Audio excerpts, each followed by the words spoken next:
दोस्तों फेफड़ों का कैंसर एक ऐसा कैंसर होता है जो कि लंग्स यानी आपके फेफड़ों में शुरू होता है। ये फेफड़े आपकी छाती में मौजूद दो स्पंजी पार्ट्स होते हैं जो आपके सांस लेने पर ऑक्सीजन लेते हैं और जब आप सांस छोड़ते हैं तो ये कार्बन डाइऑक्साइड रिलीज करते हैं। दोस्तों आंकड़ों के अकॉर्डिंग फेफड़ों का कैंसर दुनिया भर में हो रहे कैंसर से होने वाली मौतों का एक मेन रीजन है। एक्सपर्ट्स के अकॉर्डिंग जो लोग ज्यादा स्मोक करते हैं उनमें फेफड़ों का कैंसर होने का रिस्क सबसे ज्यादा होता है। हालांकि जो लोग स्मोक नहीं करते उनमें भी फेफड़ों का कैंसर होने का खतरा बना रहता है। अब आइए जानते हैं कि फेफड़ों का कैंसर क्यों होता है, इसकी शुरुआत कैसे होती है और ये कैसे फैलता है। फेफड़ों के कैंसर के ज्यादातर मामलों में स्मोक ही कारण रहा है। लंबे समय तक स्मोक करने की वजह से तंबाकू के धुएं और दूसरे कार्सिनोजेंस की वजह से जानलेवा केमिकल फेफड़ों के कांटेक्ट में आता है जिससे डीएनए में चेंजेस होता है और यही आगे चलकर फेफड़ों का कैंसर बनता है। कार्सिनोजन की वजह से रेस्पिरेटरी सिस्टम को भी बहुत नुकसान पहुंचता है। किसी भी नुकसान पर हमारा शरीर तुरंत रिएक्ट करता है और उसकी मरम्मत करता है, लेकिन हानिकारक पदार्थों के कांटेक्ट में लंबे समय तक रहने से यह नुकसान ऐसी स्थिति में पहुंच जाता है जहां से इसकी मरम्मत करना मुश्किल हो जाती है। तभी फेफड़ों का कैंसर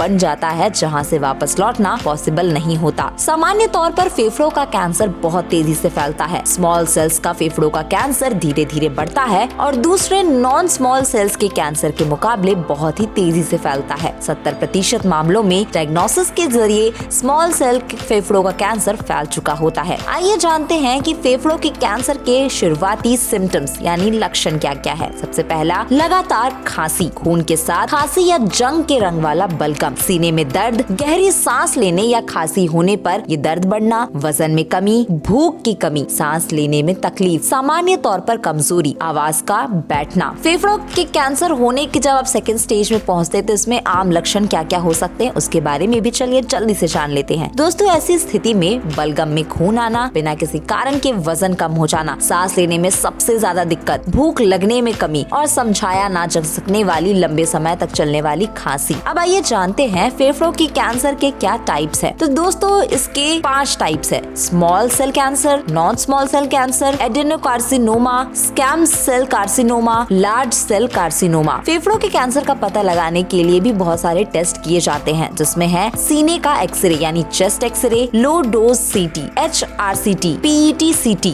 और फेफड़ों की बायोप्सी। तो आइए जानते हैं इसका इलाज कैसे होता है। तो दोस्तों सर्जरी के अलावा कीमोथेरेपी, रेडिएशन थेरेपी का कॉम्बिनेशन मेन ट्रीटमेंट हो सकता है। एडवांस कैंसर के लिए रेडिएशन थेरेपी ज्यादा कारगर होती है। फेफड़ों के कैंसर का इलाज सबसे ज्यादा चैलेंजिंग होता है। इंसान के पूरी तरह ठीक होने की सफलता की जो दर होती है वो कैंसर सेल का टाइप और उसका स्टेज उसके लिए डिपेंड करता है। स्मॉल शुरुआती चरण के फेफड़ों के कैंसर के मरीजों में सफलता यानी सक्सेसफुल ट्रीट होने की दर 80 to 90% है। एक सवाल आपको जब मैंने पूछा था सबसे ऊपर ही कि क्या स्मोक करने वालों को ही लंग कैंसर होता है, चलिए इसका जवाब भी आपको बता देते हैं। हेल्थ एक्सपर्ट्स कहते हैं कि ये सही है कि धूम्रपान यानी स्मोकिंग की आदत को लंग कैंसर के प्रमुख कारणों में से एक माना जाता है, लेकिन सिर्फ इसी वजह से फेफड़ों का कैंसर होता है ये पूरी तरह सही नहीं है। पोल्यूशन और सेकेंड हैंड स्मोकर यानी कि अगर आप किसी ऐसी जगह पे हैं जहां आप स्मोक नहीं करते लेकिन आप जो स्मोक करते हुए जो धुआं छोड़ रहे हैं लोग वो अगर आप इनहेल कर लेते हैं, फैमिली हिस्ट्री, अगर आपके फैमिली में किसी की हिस्ट्री है कैंसर की तो ऐसे लोगों में भी फेफड़ों के कैंसर होने का रिस्क देखा जा सकता है। धूम्रपान यानी स्मोकिंग ना करने के साथ साथ प्रदूषण और लाइफस्टाइल संबंधी कारकों से भी बचाव करना बेहद जरूरी है क्योंकि लंग कैंसर के लक्षण सिर्फ स्मोकिंग करने वालों पे ही नहीं दिखते। विदाउट स्मोकर जो नहीं स्मोक करते हैं उनमें भी कभी कभी लंग कैंसर के लक्षण दिख सकते हैं। इसी के साथ दोस्तों आज की वीडियो में इतना ही।